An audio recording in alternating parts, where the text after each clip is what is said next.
Siapa sih Bu yang berhak untuk bisa dapat THR Bu? Waktu yang paling tepat untuk pemberiannya Bu? Ada yang ngasih dalam bentuk parcel, hadiah, itu boleh nggak sih Bu?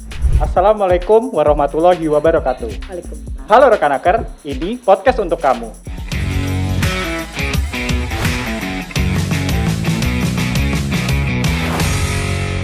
THR atau tunjangan hari raya adalah uang atau benefit yang paling ditunggu-tunggu oleh pekerja dan keluarganya pada hari libur besar keagamaan.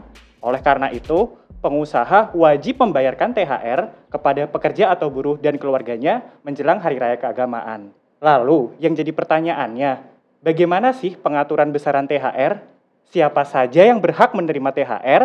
Dan ada nggak sih sanksi tegas dari pemerintah apabila perusahaan tidak membayar THR? Nah, di episode Kemnaker Menjawab atau Nawa kali ini, semua bisa tanya di sini, masih dengan saya, Anggara Yuda, sudah kedatangan narasumber yang akan menjawab pertanyaan-pertanyaan Rekanaker terkait dengan ketentuan pelaksanaan pemberian THR di tahun 2022. Beliau adalah Ibu Direktur Jenderal Pembinaan Hubungan Industrial dan Jaminan Sosial Tenaga Kerja, Ibu Indah Anggoro Putri. Udah nggak sabar kan pengen tahu seperti apa sih ketentuannya?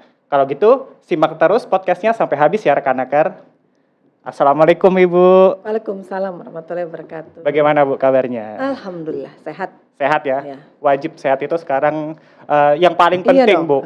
Yang paling utama. Yang paling penting. Bu, sebelumnya kita mau ngucapin terima kasih banyak Bu. Karena untuk apa? Di tengah kesibukan Ibu nih Bu, di bulan-bulan Ramadan, terus kalau nggak salah kan PHI ada 2 gawe besar ya Bu, posko THR sama persiapan May Day. Nah sejauh mana tuh Bu persiapannya? Mau yang mana dulu nih? THR dulu nih Bu. THR dulu. Udah dapat THR belum? Alhamdulillah sudah. Alhamdulillah. Ya, jadi mau nanya apa THR-nya? Kalau untuk THR mungkin kita langsung saja sih Bu. Kan saya sebelumnya ini sempat browsing-browsing dulu nih Bu. Ternyata THR itu atau holiday allowance atau yang disebut festive allowance itu hanya ada di Indonesia ya Bu? Ya kurang lebih begitu. Oh. Tapi sebenarnya banyak juga sih perusahaan di beberapa negara terutama di Asia yang mereka sudah mulai memahami. Oh gitu. Eid Mubarak, Idul Fitri, kemudian season greetings atau Christmas ya. Mereka memberikan semacam subsidi walaupun tidak diatur secara resmi dalam perjanjian kerja mereka. Kalau di Indonesia memang diatur secara resmi. Ada regulasinya Mas Yuda. Oh gitu. Untuk pemberian tunjangan hari raya. Oh udah dijamin ya Bu ya? Kepastian hukumnya dijamin ya sama negara. Dari mulai PP, peraturan pemerintah sampai Permenaker, peraturan Menteri Ketenagakerjaan. Oh, berarti ada aturan yang menjamin pelaksanaan pemberiannya. Ya, betul. Oke. Bu, ini mungkin pertanyaan yang paling penting nih Bu. Siapa sih Bu yang berhak untuk bisa dapat THR Bu? Yang berhak dapat THR. Betul. Dari peraturannya dulu ya. Betul. Nah, tadi kan saya bilang THR tunjangan hari raya keagamaan itu dijamin ada aturannya. Yaitu yang pertama dari mulai PP 36 tahun 2021 tentang pengupahan.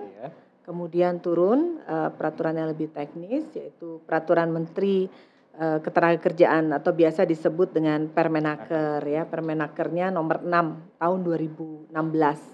Yaitu satu peraturan Menteri Tenagakerja tentang tunjangan hari raya keagamaan bagi para pekerja buruh di perusahaan. Jadi dari 2 regulasi itu jelas ya sangat kuat memandatkan, memerintahkan bahwa setiap pekerja atau buruh berhak mendapatkan tunjangan hari raya keagamaan. Baik. Lalu nanti siapa yang berhak gitu kan? Tadi kan Mas Yuda nanya siapa yang berhak mendapatkan tunjangan hari raya keagamaan, yaitu para pekerja buruh yang sudah bekerja atau memiliki masa kerja di perusahaan itu kurang-kurangnya selama 1 bulan secara terus-menerus. Jadi bukan terus masuk hari ini besok bolos atau gimana, enggak. Jadi masa kerjanya tuh 1 bulan terus-menerus. Kemudian juga pekerja atau buruh yang berstatus PKWTT, perjanjian kerja waktu tidak tentu, dan juga PKWT, perjanjian kerja waktu tertentu. Oke Bu. Berarti kalau anak magang nggak dapat ya Bu ya? Nggak dapat. Oh ya satu lagi ASN dapat ya. Oh ASN ya. Kemarin dapat kan ASN? Alhamdulillah. Alhamdulillah. Oke Bu. Nah, pertanyaan yang paling banyak ditanyakan oleh rekan-rekan juga itu terkait waktunya nih, Bu. Waktu pemberian. Betul, waktu yang paling tepat untuk pemberiannya, Bu. Ya, kita sangat berharap karena sesuai aturan-aturan itu THR diberikan oleh para pemberi kerja, para perusahaan yaitu 7 hari sebelum hari raya keagamaan. Oke. Jadi kalau hari rayanya katakan ditentukan tanggal 10, maka selambat-lambatnya tanggal 3 sudah diberikan. Tapi lebih cepat lebih baik. Oh iya, lebih cepat lebih baik. Ikan cepat, ikan gabus. Lebih cepat lebih bagus. Terus Bu, kalau ini nih Bu, ada banyak kasus ya Bu ya. Perusahaan itu memberikan THR-nya bukan dalam bentuk uang, tapi barang. Ada yang ngasih dalam bentuk parcel, hadiah. Itu boleh nggak sih Bu? Nggak boleh. Oh nggak boleh Bu? Karena jelas dalam peraturan Menteri Tenagakerjaan tadi saya sebut. Permenaker 6 2016 khususnya di pasal 6-nya disebutkan bahwa tunjangan hari raya keagamaan atau THR harus diberikan dalam bentuk uang, yaitu uang mata uang yang berlaku di negara ini yaitu rupiah. Kalau parcel sembako itu kan sebenarnya wujud kasih sayang ya. Tambahan. Iya. Bonus ya Bu ya? Ya, bukan bonus juga. Bukan bonus juga, Bu. Karena ada perusahaan yang memiliki aturan bonus beda lagi uang. Oh gitu. Tapi kalau parcel, sembako itu hanya wujud kasih sayang aja berbagi. Baik. Tapi kalau THR harus uang. Bu, izin Bu. Kalau dalam bentuk voucher belanja nih. Nggak boleh. Nggak boleh juga ya Bu ya? Nggak boleh. Karena dulu sering Bu, banyak yang ngasih dalam bentuk voucher juga kan ya Bu ya? Nggak boleh. Harus uang Mas. Itu ya rekan-rekan harus dalam bentuk uang. Nah, terus nih Bu, ada sanksi nggak Bu? Sanksi tegas apabila perusahaan itu telat dalam membayarkan atau sama sekali nggak membayarkan THR kepada pekerjanya Bu? Ada. Karena THR ini tadi di awal saya bilang ada payung hukumnya yang jelas dan hukum positif, maka ada sanksi. Pasti ada sanksi. Sesuatu yang diatur kalau tidak dilaksanakan pasti ada sanksi. Nah, sanksinya ini dari mulai sanksi yang paling ringan sampai paling yang agak memberatkan. Ya, ada sanksinya yaitu diberikan denda. Bagi perusahaan yang tidak membayar THR, maka diberikan denda sejumlah 5% dari total THR yang harus dibayarkan di perusahaan itu. Baik. Tapi dia tidak menggantikan kewajiban dia untuk membayar juga THR bagi para pekerjanya memang sudah berhak.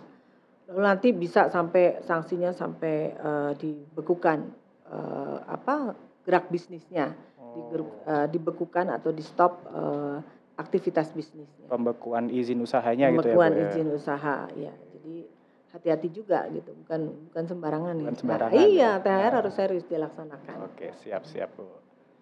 Terus nih Bu, ketentuannya sudah ada. Tapi kan maaf ya Bu ya. Ada kan netizen, termasuk saya sih Bu. Berarti masih ada netizen? Iya. Literasinya kadang kurang suka membaca dengan seksama gitu. Padahal ketentuannya sudah ada jelas. Tapi kadang kita kalau baca peraturan perundang-undangan kan kadang suka pusing, suka bingung. Nah, kalau kira-kira rekan-rekan nih Bu, ada yang pengen tanya-tanya lebih lanjut atau kurang paham, itu ada wadah atau layanan untuk konsultasinya nggak Bu? Ada. Oh, ada ya Bu ya. Sebenarnya informasi tentang pemberian THR, artinya kewajiban pemberian THR itu sudah bisa dilihat di semua platform media sosial yang Kementerian Ketenagakerjaan punya. Bisa dilihat di IG ya, bisa ada di Facebook, di Twitter. Kita semua sudah menyuarakan THR sejak awal Ramadan. Kemudian kalau misalnya ada pertanyaan-pertanyaan lebih lanjut atau bahkan merasa mohon maaf dizolimi ya, tidak dibayar-bayar THR-nya atau di awal Ramadan sudah dibilang nggak akan dibayar, kami bangkrut perusahaan gitu ya. Silakan konsultasi ke Posko THR. Oh, ada posko? Ada dong, Posko THR ada di seluruh dinas-dinas tenaga kerja di provinsi bahkan kabupaten kota di seluruh Indonesia, dan di gedung Kemnaker sendiri kan ada. Oh iya Bu. Ya, di gedung B ada posko tunjangan hari raya, di mana semua pekerja ataupun pihak perusahaan misal memang benar-benar nggak mampu mau konsultasi, silakan datang. Jadi posko THR bukan cuma milik pekerja atau buruh yang merasa terzolimi atau ingin bertanya, tapi juga perusahaan yang memang benar-benar tidak mampu ingin konsultasi atau mampu tapi nggak tahu cara menghitungnya. Ya silakan datang ke posko THR di gedung Kemnaker, ada di gedung B. Dan juga bisa bertanya lewat website Kemnaker di poskothr.kemnaker.go.id. Channel komunikasinya terbuka luas gitu. sangat membantu tuh buat rekan-rekan yang untuk melakukan konsultasi itu Iya, tadi, iya, pengaduan. terus pengaduan, pelaporan Iya, apabila iya. hak-haknya tidak dibayarkan, Betul. bisa langsung klik ya Bu ya, tinggal Bisa satu klik, bisa datang fisik, boleh. Mungkin sambil ngabuburit mau datang Kemnaker silakan. Nah, Siap Ibu. Baik Bu, terima kasih banyak informasinya. Sama-sama. Semoga informasi penjelasan yang Ibu berikan bisa bermanfaat bagi rekan-rekan. Kemudian rekan-rekan udah nggak kepo-kepo lagi nih tentang ketentuan pelaksanaan yang benar seperti apa. Ya Bu ya. Terima kasih juga untuk rekan-rekan yang sudah menyimak podcast ini sampai selesai. Dan kalau masih ada pertanyaan, bisa lanjut bertanya di Posko THR ataupun melalui media sosial resmi Kemnaker lainnya. Untuk rekan-rekan, tetap semangat, terus produktif, dan sehat selalu dengan menerapkan protokol kesehatan dimanapun rekan-rekan berada. Saya pamit undur diri, tetap ceria dan jangan lupa bahagia. Salam kompeten. salam kompeten. Terima kasih Mas Ika. Terima kasih Ibu.